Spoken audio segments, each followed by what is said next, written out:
going to hand over to our speakers. So we've got Phil Prentice from Scotland's Town Partnership, and he'll be followed by Gary Kerr from Paisley Community Trust. So I'm going to hand over now to Phil. Thanks very much, Kim, for the introduction, and good afternoon, everybody. I hope you're having a nice hop-in day today. It's a bit wet and windy outside, so at least you didn't have the problems of travelling across to Glasgow or Edinburgh for your normal conference. But welcome and thanks for coming along. The session is framed around future of the High Street. In particular, what challenges the High Street faces, and also what is the role of social enterprise in helping to rejuvenate or renew the High Street moving forward. So it's potentially a time of opportunity as well as challenge. I'm Phil Prentice, the Chief Officer of Scotland's Towns Partnership. We are primarily funded by Scottish Government to deliver on the Town Centre Action Plan. I'm also National Programme Director for Scotland's Improvement Districts, which were formerly known as Business Improvement Districts, but we've been expanding them out. So I'm just going to give you a bit of context, and then I'll be followed very quickly by Gary Kerr, who's the chair of Paisley Community Trust. Gary will be able to give a really good hands-on insight as to how a social enterprise tackles High Street renewal and delivering on a vision for Paisley, which is our biggest town in Scotland. So a wee bit of context. Towns and high streets have been really badly impacted by the pandemic, but even prior to COVID-19, they didn't have their troubles to seek, mainly because of citizen behaviour. We all decided we wanted to live in a wee cardboard box in a field in the middle of nowhere where we didn't know our neighbour, travel to work 50 miles away every day. And by and large, we'd sort of lost contact with our community, with our town centre, mainly because of economic reasons and the fact that the economy had changed and we had to travel further to work. We didn't live in the town centre anymore. We lived in a box in the edge of the town, and that physical disconnect didn't help either. Our behaviours have also changed in terms of how we engage retail, which was the predominant force within town centres. So we hollowed out people and then we threw in a whole load of retail. And now the retail's challenged because we bank online, we gamble online, we shop online, we go to destination shops, we go to edge of town convenience, and retail has got lost somewhere in between all of that. So again, there's challenge, but there's massive opportunity. So STP, Scotland's Towns Partnership, was established 5.5 years ago to try and drive this change, this renewal. How do we repopulate our town centres? How do we bring public services into town centres, whether it's medical facilities, council headquarters? How do we do that? Because it's democratically accessible by everybody, it's more sustainable, it gives people more reasons to go into the heart of their town centre. How do we build on the culture and the tourism and the heritage? Because Scotland's got a very unique story to tell, invented much of the modern world, and every town in Scotland has got a unique story to tell. And everybody wants to visit Scotland. Voted the most beautiful country in the world a couple of years ago, and it's always in the top 10 in terms of destinations, that bucket list destinations that people have to visit. So people want to come here because we're nice and we're quirky and we've got a lovely story to tell. And as we move through COVID, people will start returning again. Again, there's opportunities. Our role is to be a central coordinator. So we've developed a number of online platforms, so scotlandstowns.org, improvementdistricts.scot, and more recently, lovelocal.scot, which is a campaign about community wealth and localism.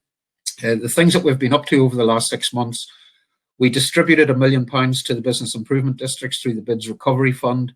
We also put out £2 million of Scottish Government investment into the Towns and BIDS Resilience and Recovery Fund. We're investing heavily in Scotland Loves Local. You'll see that on the STV as well as a lot of media coverage. But we're also delivering a town centre review. We're looking strategically at how towns can actually move forward in a post-COVID environment and deliver on sustainability, climate change, etc., etc. So the main things that, from my perspective, that have changed is the priority around climate, the population change. We're getting older, and the younger generation don't tend to want to buy houses. They're delaying that decision. So we need to think about different housing solutions in the heart of our town and city centres. And we also need to play up on digital, certainly now as we work more remotely, and we need to think about the culture and the heritage piece. So I'm just going to be brief. I think we'll get more out of these sessions if you hear less from me and we hear more from you guys. But over to Gary next, because Gary's got an interesting story in terms of how a social enterprise is taking on that very challenge in terms of renewal of the high street in Paisley. Gary. I've just unmuted. Thank you, Phil. Everyone hear me okay? Is that all right? So thanks, Phil. Thanks for the introduction. I'm Gary Kerr, Chair of Paisley Community Trust. Just a small introduction to what we are. We're a Scottish charitable incorporated organisation built from community membership, people in the town who decided to rise to the challenge of making a difference in the place that we live. I just happen to be born, educated, my business is here, and I am part of a board of 9 that lead Paisley Community. And Paisley Community Trust's purpose is to put community at the heart of regeneration and the heart of regeneration of our town. Paisley is Scotland's largest town with a population of between 70 and 80,000, with a reach going down to Ayrshire, Inverclyde, and into Glasgow. So from a commuting point of view and a place to live and a place to be, Paisley's no better connected than anywhere else in the country. As far as regen's concerned, what we've noticed as a community is that the pace of change in retail is exponential. It's overnight. You can't help but notice the change in retail, and we're actually pushing back ever so slightly, and retail is dead. We're pushing back on that. Retail's not dead. Retail's just changing and it's repurposing itself. So what we're looking to do by putting community at the heart of regeneration is aligning with the local strategic objectives and national strategic objectives to put what we think and what other agencies in the town think might make a difference in our town centre, and to build a model and an exemplar that can be copied and the best bits taken from across the country. So as part of that, Paisley Community Trust were part of the team who contributed to Paisley's new vision.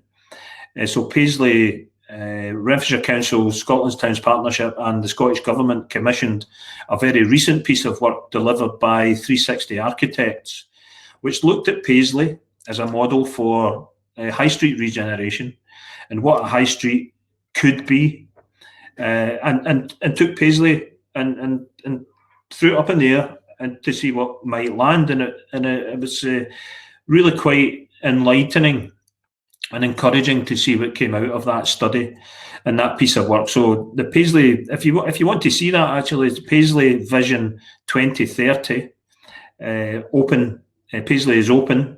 Just search that on Google. It'll be on 360 Architects' website and it'll be on Renfrewshire Council's website. But the whole premise of it is about retail changing, the high street having to be repurposed, and how can community be leading on that and be a central part of that. And I suppose Paisley's lucky. Paisley, we're ahead of the game.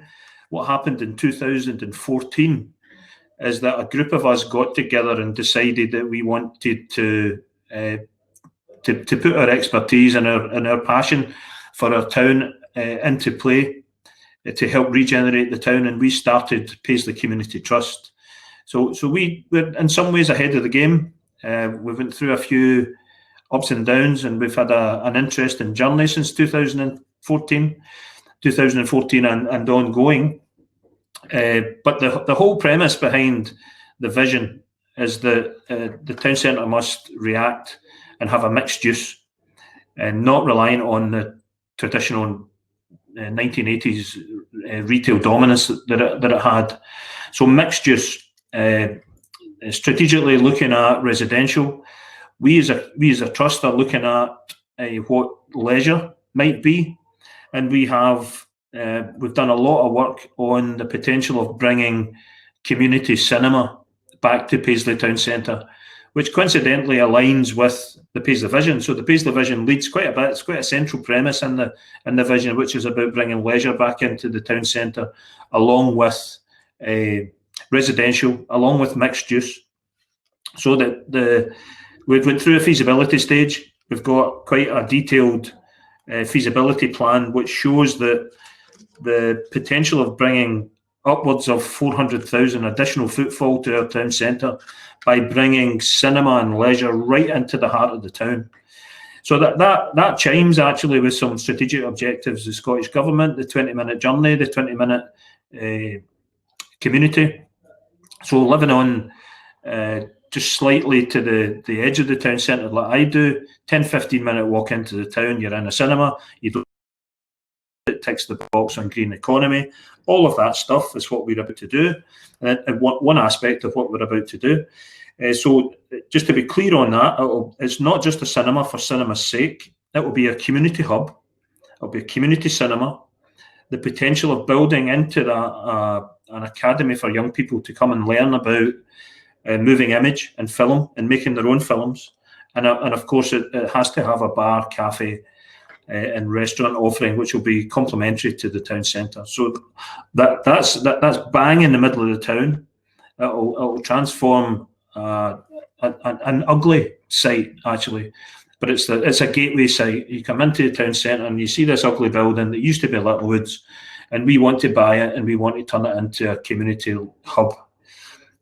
One of the biggest takes, though, and one of the biggest things I'd like to encourage the country is that every town should have its own vision. So Paisley, we're fortunate. We've now got a vision that every stakeholder in the town is buying into and is behind.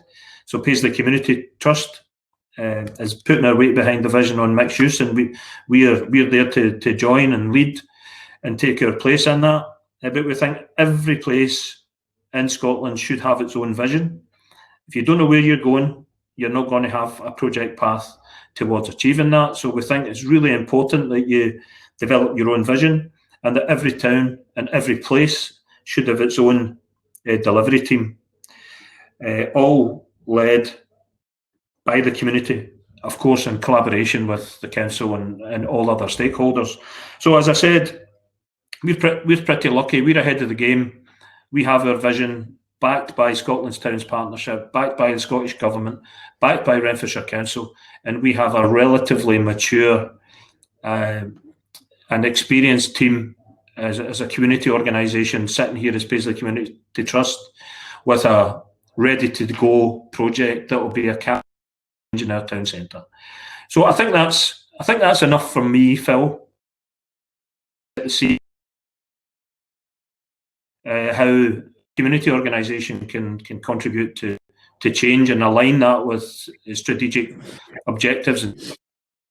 And maybe we'll have a bit of a chat if you want, and then we'll throw the floor open to questions. Yeah, that's great, Gary. Thanks very much for that. So I think it's really important that we focus in on what are the main issues and how can social enterprise help in terms of renewal.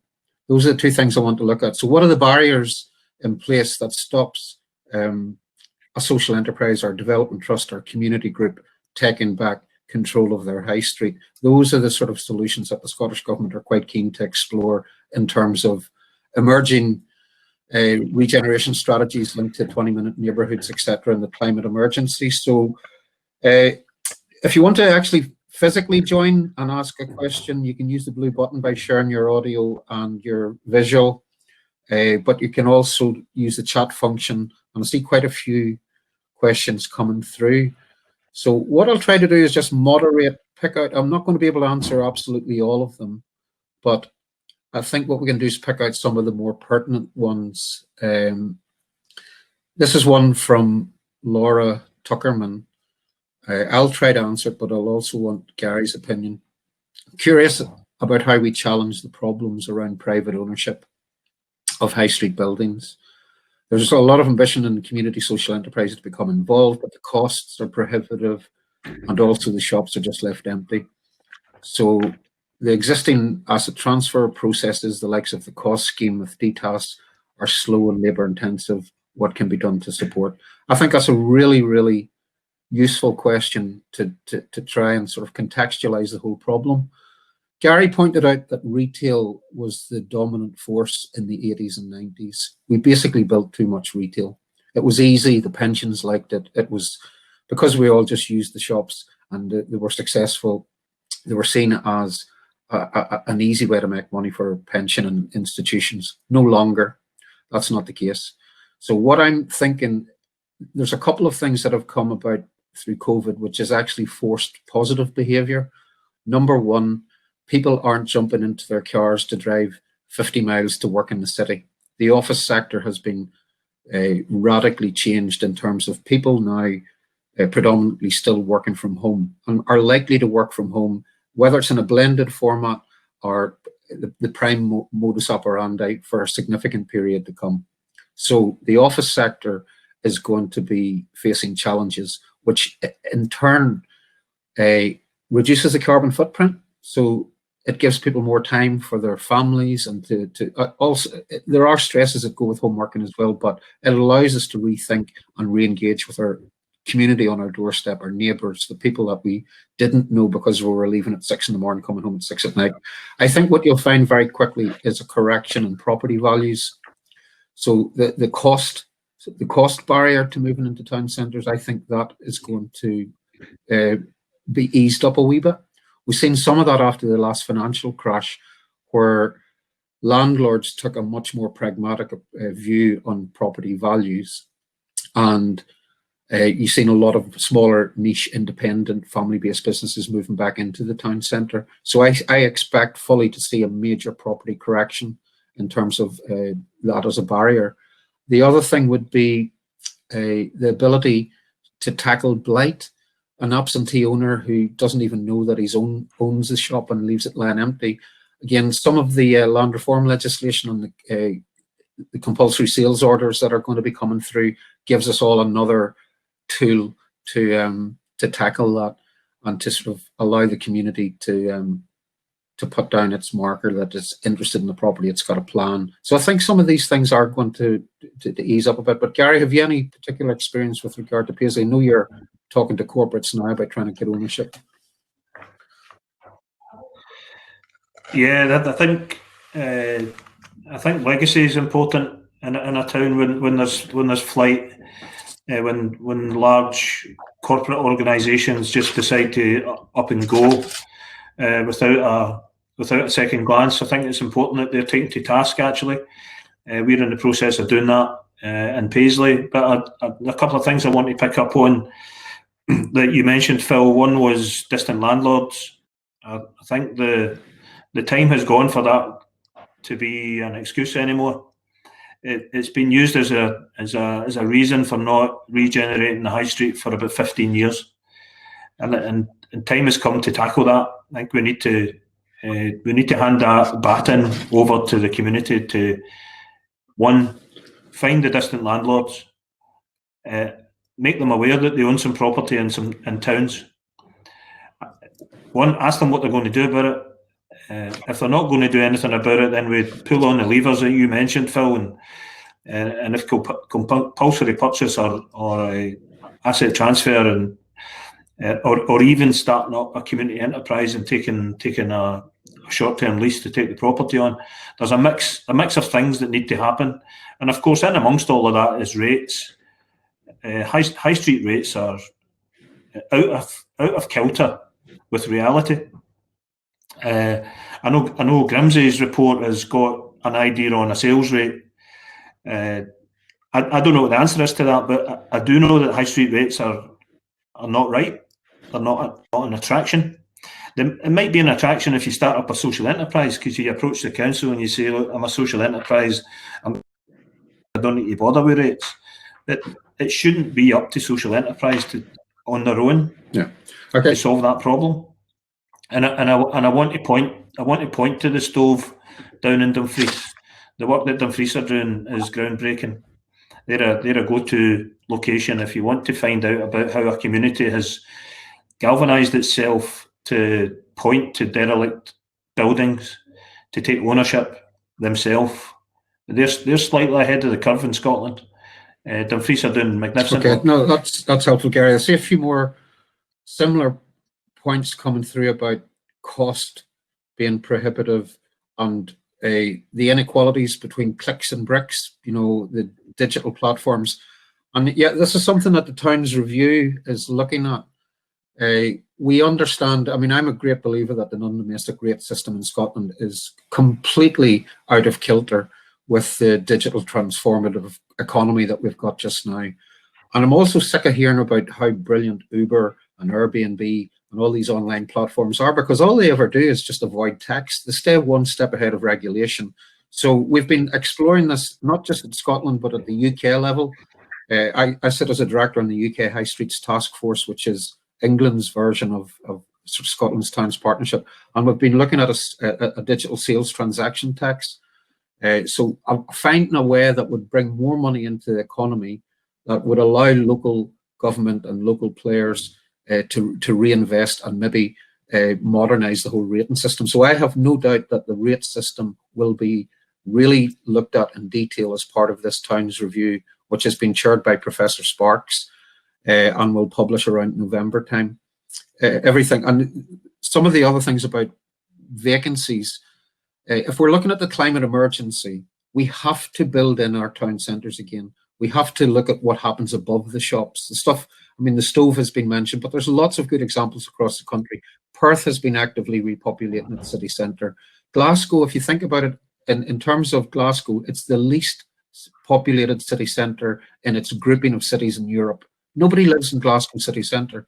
Look at the problems Edinburgh's having because it's got no population in George Street, Hanover Street, Prentice Street. It was just taken over by retail, who then owned all the space above, and nobody lived in the town to bring it its vibrancy and resilience anymore. So I think a lot of this will come through Programme for Government, which was published yesterday, and a lot of it will follow in terms of the Times Review, which will publish November. But we are aware of, you know, by talking to people like Matt and the guys down in West Kilbride, how difficult it is to overcome some of those historic cost barriers, rates, complexity through planning, etc. These are things that we're all aware of, and the review hopefully will aim to simplify. Yeah, all those high-level strategic stuff are really important, Phil. That mixed use is also important. I'll give a bit of credit to Renfrewshire Council and the work that they've been doing and moving the library into the high street, encouraging footfall, encouraging that different mixed use. Again, we might be slightly ahead of the game in repopulation. There's been a lot of regeneration in Paisley Town Centre related to moving into the town. But the high street itself is still a problem issue, and we're all working hard to try and solve the repopulation. That's a theme as well. The Town Centre Action Plan that Scotland has is seen as international best practice. We always knew when we published this 5 years ago that this was not going to be a retail-led recovery. This was about bringing people back, creating new communities, creating consumption, doing it sustainably, making the most of our existing built environment. And in order to do that, sometimes you need the public sector to kickstart. If there's a lack of private investment or social investment, sometimes you do rely on the public sector. Good example, small town Barrhead, edge of Glasgow. You know, Barrhead's the sort of place that, you know, it's just there for its people. It was a post-industrial town. People engaged with the Renfrewshire economy, the Glasgow economy, and there was still a wee bit of Indigenous business within the town itself. But what we done was we put the council headquarters in the middle of the town centre. We built the first community health and care partnership. We built the leisure centre in the middle of the town centre. And that combination of bringing the various community groups, the Business Improvement District group together, to give them a sense of ownership of all of that, actually created a very resilient, sustainable town. So there are good examples across the country that you can point to. But I think in the future, the government and local government will want to see much more social enterprise. Too much of our economy is extracted into distant cocktails in Panama, and nobody gets the benefit. So one of the key things around the Love Local campaign is the sense of, if you try to make an emotional attachment with your town centre again, now that you're probably captive in your smaller town, you're not working in the city, you can walk down into your high street and you can actually start to begin to explore. This is not just about bricks and mortar, this is about people. So the next wave of STV campaign will show the farmer up in the hills in Kilbirnie taking on an extra driver because he's had to repurpose his main business away from the restaurant sector to become domestic. So he's delivering domestically to people's doorsteps, local milk. He's taken on an extra guy. He brings a delivery of milk and butter and eggs down to the grocer shop in Gourock. That grocer is able to employ the young guy because he's getting more trade. Young guy gets his pound and he goes next door to get his hair cut. The young lassie in the hairdressers gets her pay and goes and buys a gift for her mum, and then the both of them go for a pint. That money flips around 6 times in the local economy. The button that you pressed on Amazon disappears to Panama in the cocktail. So we have to look at how do we build back a more resilient Scotland that builds in food security, local supply chain, localism, reduced carbon footprint, and trying to keep as many people in jobs as possible.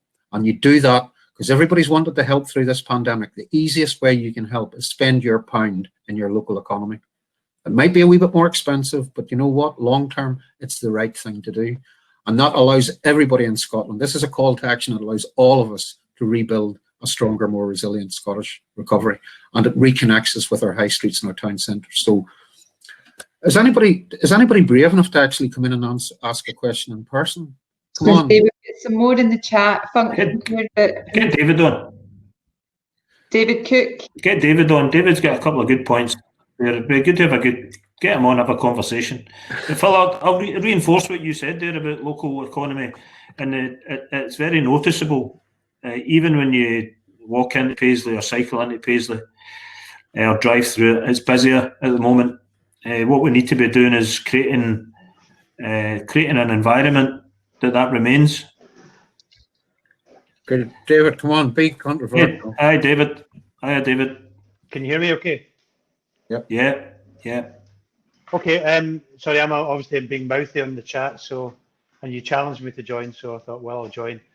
I think there's some really interesting things going on. There's obviously great initiatives like in Paisley and Dumfries and in West Kilbride have been working for years trying to do this and really come over these challenges. But at the end of the day, it comes back to some of the stuff that was being talked of in earlier sessions about we're fighting capitalism, and property is one of the most capitalistic industries we've got. And people hold on to, they love assets. We also love assets, properties, and they think, well, I've got a shop, it's worth X pounds a square foot, and therefore it's worth 100 grand. What are you going to do about it?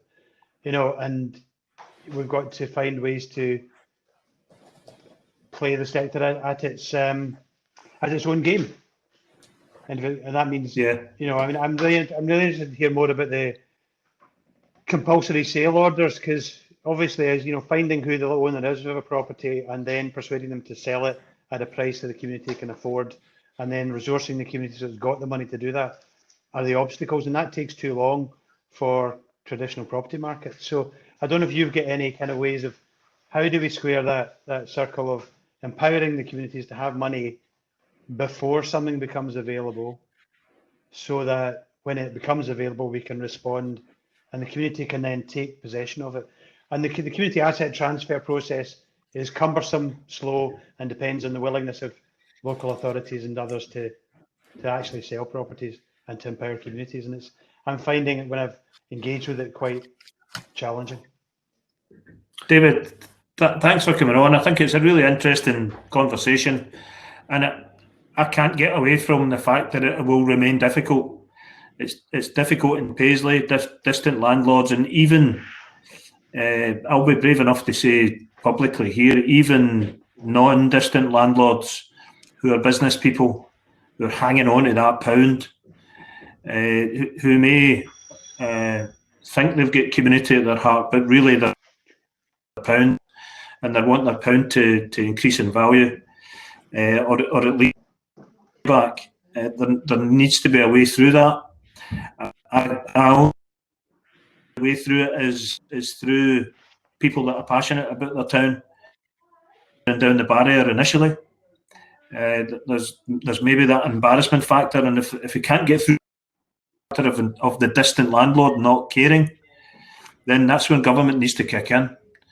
And if the tools are not available to government at the moment, then they need to get them. Yeah, I agree. I'm going to have to pause for a minute. David, you're nagging on your agreement. Picking up for the others that are in the room, picking up on David's points. That's looking at what was. I think there's a real appetite now in a post-COVID environment to look at what can be. The distress in the property market's already apparent. So you're seeing shopping centres hanging together by a thread. Our traditional covenant is disappearing like snow off a dike. So, if you go, lots of these, a typical shop, let's use Greenock, for example, the Oak Mall in Greenock, that big town centre, dominant shopping centre, traditional, all under one roof, is now literally costing the owner £150,000 a year just to keep it opened. So there's no rationale for him to want to hold on to that. And there's no logic from local government or central government to come in and buy a distressed asset off him. I think the key to this is in the community. If we can get groups like Paisley Community Trust in dialogue, building visions of what they want their place to become, then we start to work out solutions. And we take the distressed asset at rock bottom value. We become the vultures. We play the guys in the property market at their own game. And you can get district valuation and you can get the resource. The complexities of the town centre is also the opportunity. Town centre first principle, the place principle, all of these things dictate that we do things sustainably with a community focus. So the existing resources like the Scottish National Investment Bank, the Vacant and Derelict Land Fund, the Scottish Land Fund, Town Centre Boost Fund, Regeneration. As to me, it's not a question of resources. If everybody is in a dialogue in the community, and the community involves the business community, it involves the local authorities and the stakeholder organisations, if that conversation is had, people will understand what they want their place to become, and those opportunities then will follow. And it'll be a combination of different interventions, different organisations, maybe social landlords doing some of it, health boards doing some of it, councils doing some of it, community doing some of it. But if we take a more subtle and relevant place-based approach, we end up moving away from the clone towns that the developers give us, the cloned shopping centres that they give us, because you know what? We don't want them anymore. We don't want that. I mean, you could be in a shopping centre in Falkirk, somebody spins you around, you don't know whether you're in Dunfermline, Paisley, Stirling, because all the stuff is exactly the same. And we've been fed this rubbish by developers for far too long. So a correction in the property market will allow much more fluidity and much more sustainable solutions and better placemaking and more community involvement. So I think now is a good time for communities to step up to the plate and say what they want and put that pressure back onto the local and central government people. Oh, good. Well, Phil, just to pick up on that, before we stepping up to the plate is what we've done, and I think if I was to give advice, it's looking to do something similar. It's about staying the course. You've got to stay the course, stay the journey. You probably can't just start up a community company or a charity and away you go. You've got to prove your worth, and you've got to be resilience, of course, and vision and competence. All of that coming together means you get stay the course. Okay, Michael. No pressure, Michael. Networking and collaborating, but with purpose. Right. Thanks, Gary. Gary, we're just running out of time now, so can I get Michael to... No pressure, Michael. You're going to have the final say, boy. Oh, that's good. Well, it was a question, or I guess it could be a comment, but I'll phrase it as a question, is what are the opportunities with all the changes that have happened with COVID that are probably going to be locked in? I asked that question in the main session. So thinking active travel, thinking working from home, what opportunities are there for the high street to respond to that? And the other half of that, I mean, that's the positive opportunity. The sort of negative downside is there clearly isn't a level playing field with Amazon and the Amazons of the Ubers of the world. They don't pay their taxes. The high street have to pay their business rates. You know, and how can we get back to a sense of values that that actually reward buying local, buying for people that we know, that churn the money around in the economy several times, and you know, just how can we try and lock some of the good in from COVID as a high street response? Okay, very quickly. I believe that the 20-minute neighbourhood concept is going to lock a lot of the good behaviours in. The good behaviours include people walking more, engaging with their local green spaces much more, getting a better feel of their local history, heritage, culture, getting to know their neighbours more, identifying vulnerability in their communities and helping. And I have to say, I've been really proud of my sector, in particular, the business improvement districts, the town centre partnerships, who basically selflessly, you know, the first question wasn't, oh, help me. How can we help our neighbours? That genuinely was the way they stepped up to the plate. So I see the 20-minute neighbourhood as being a sort of longer-term solution. Strategically, the government needs to build in some digital resilience, because obviously our bandwidths are starting to stretch a bit. We also need to think about people heating their homes over the winter time, because that's going to put pressure on a lot of folk. But I think the idea of community hubs, each of these 20-minute neighbourhoods has a hub, and there's a big opportunity for social enterprise to get involved. If we can't get the property guys to deal at the rates that they have to, we'll just take it off them. We will create these hubs where communities, whether that's you as a human being needing some social interaction in a COVID-friendly environment, because I go mad sitting working at home on Zoom all the time. I need to get out and about a couple of times a week to meet people and to get that sense of normality. So safe hubs where workforce can get in, educational opportunities as well. So it genuinely is about, I would be more radical. I would actually encourage the government to, if there's going to be any pay settlements this year for the public sector people in particular, who have all been, not furloughed, but they've all been allowed to work agilely and work from home, why don't we pay that in a local currency? And that locks it in completely. So you've got no excuse to go into Amazon or whatever. You actually can just use that, and it encourages you more to go back in. You could reward citizens' behaviour for active travel, for walking more, for cycling more, for using public transport safely, by giving them rewards that form local currency. So it can only be redeemed in their local town.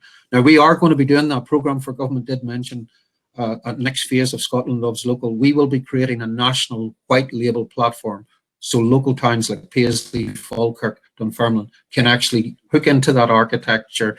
We have massive infrastructure behind that with MasterCard and EML to enable all that to happen. But basically, you could be rewarding good citizen behaviour, volunteering, key workers, essential workers. You could be giving them local currency to redeem in their local economy. And to answer the final question about equalisation, you'll never equalise. These guys only succeed by being a step ahead of regulation. That's their business model. How do we stay one step ahead of being taxed?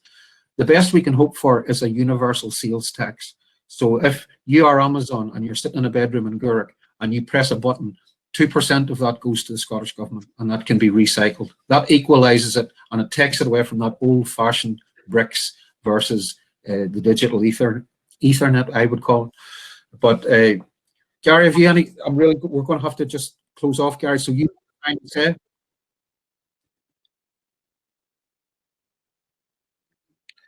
Yeah, just quickly to close to endorse all of that, Phil. And I think the strategic objective of the 20-minute neighbourhood, if we can lock that in and build policy around it, I think that's going to be really important. I think that's maybe the town centre first has maybe missed that, but if that's a similar thing, 20-minute neighbourhood not forcing all policy towards town centre, I think that'll be really key, and as well. Well-being economy. If we can focus on well-being economy, green economy, thanks to Gary. Thanks, Kim, for being such a kind moderator and not kicking anybody out. Michael and David for your contributions. So listen, delegates, you can all clear off now. Grab a sandwich, go to the loo, have a fag. But I would encourage you to go back to visit the exhibition in the conference, and also make sure you join the main stage again at 1:30, because you've got no other than Martin Valenti, who used to be a board member of STP, talking about climate. And you've also got Teresa Bray from Changeworks, again, climate and the opportunities that a green recovery could present, and social enterprise should be in and about all of that. So thanks for your time and goodbye. Have a good day.